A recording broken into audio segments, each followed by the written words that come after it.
know anything where that "im" at the end of it means it's plural. So what it's saying is no matter what you're dealing with, things of heaven are much more and greater than things of earth. Whatever the blessing of heaven is, it's much greater than the problem that you have on earth. There's no comparison. He who is faithful in little will be faithful in much, and he who is unfaithful in little will be unfaithful in much. And that is heaven and earth. That's our time here. In heaven is the abundance. There's no end to it, no end at all. We often think of heaven as kind of like a cloudy place. It's weightless. It's kind of, ethereal. We're all kind of floating in all that. But Paul said, when he speaks about heaven, he says the things of earth are light. The things of heaven are a weight of glory. In other words, the things of heaven are not less real, they're more real.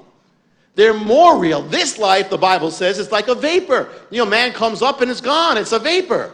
But heaven is more real. And so if you're wise, you put what you're doing in your life, you put it in light of that. Everything you do, you look to eternity. If you're a wise person and you've got a stock, say, let's talk financial. You've got a stock, and one stock is going to go up and the other is going to go down. Where do you put your money in? Where do you invest? All right, well, you say, well, that's stupid. Of course I invest in the one that's going to go up. Well, that's silly. Except that when you look at this life, we do the opposite. We got two stocks. We got earth stock and we got heaven stock. Earth stock is going down. Do you have any question about that? It's going down. Look in the mirror. It's going down. But heaven stock is going up. So where do you invest your life? In the things of heaven, in the things of God, in the things of the Spirit. That's not just spiritual, that's wise. What comes after this world. And then comes, what's coming. It's almost like this world is virtual compared to the reality of what's coming. It's a shadow of the joy. It has a shadow of life. It has a shadow of riches, but it has a shadow of being home. That's why you feel, I'm not home. I don't feel at home in this world, because there's a home that you're not there yet. Heaven is the real home. That's why this life promises things it can't deliver. The only way it can deliver is if you get heaven coming into this life. The more disappointed you are, is telling you this world is not the true place. And that's why the more you get, you can get a lot of material things in this world. But the more you go after material things, the more empty you become. It's telling you, it's just like having more of emptiness. It's not going to fill you up in the end. What's going to fill you up are the things of heaven. And if you haven't been faithful, he says, in that which belongs to another man, who will give you or who will trust you with that which is to be your own? That's another, down in the original, it doesn't say another man. In the original, it just says, if you haven't been faithful to that which belongs to another. Well, what is this? What is it saying? It's saying this whole world here, the little world, the few, this you are not faithful in little. This little world also means this belongs to another. The steward did not own anything he had in the man's house. He was a steward. It was entrusted to him. So what it's saying is everything in this world is the realm of belongs to another. Whatever you have, it's on loan. Whatever you've got, your clothes, it's from God. Your food, from God. Your heartbeat, from God. Your life, from God. Nobody here asked to be born. You were born. It's from God. Everything you have is the realm of another, even your own life.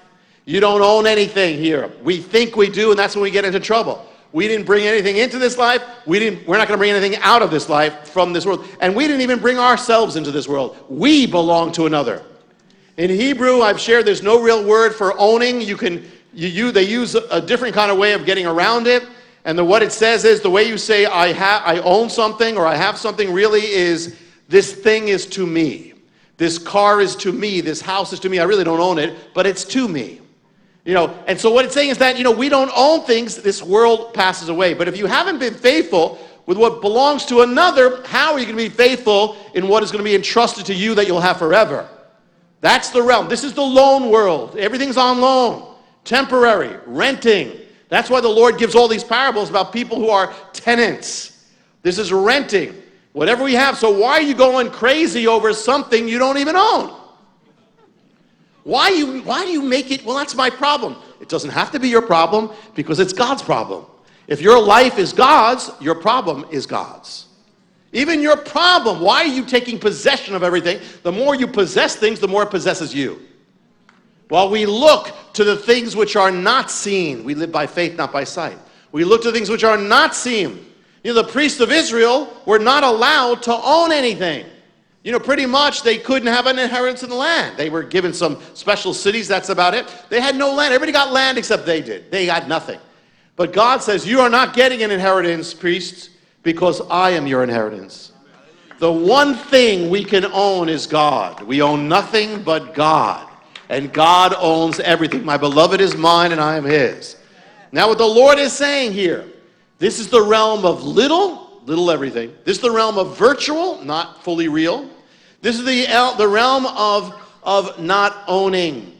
And now is the Lord saying, therefore, it's not important, this life? No, not at all. Not at all. He's not saying it's not important. He's saying just the opposite.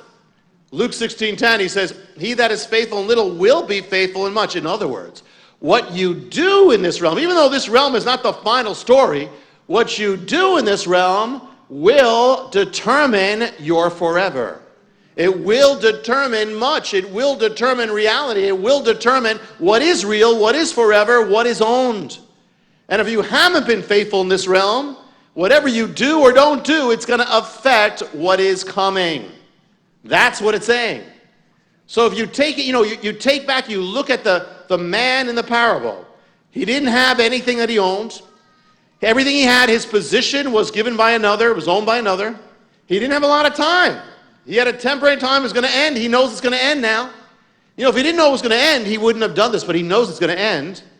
And so he says, what does he do? He uses his time. He uses his resources. He uses his position to do what's going to produce for him for the rest of his life. That which won't be small, and it'll be real, and it will be his own. The Lord is giving a double revelation that this realm, on one hand, is not the final story at all. Whatever you're going through, not the final story. Whatever you think is the end of the world, it's not the end of the world. Even the end of the world is not going to be the end of the world because the Lord's coming. So don't get bent out of shape over everything, and don't go crazy over everything. Even when you think, wow, this thing is the greatest thing I've ever. There's something better. There's something more. But on the other hand, what it's saying is, but it is important. It's important not so much the things of this world, but what you do with the things of this world. The little is going to lead to the big. The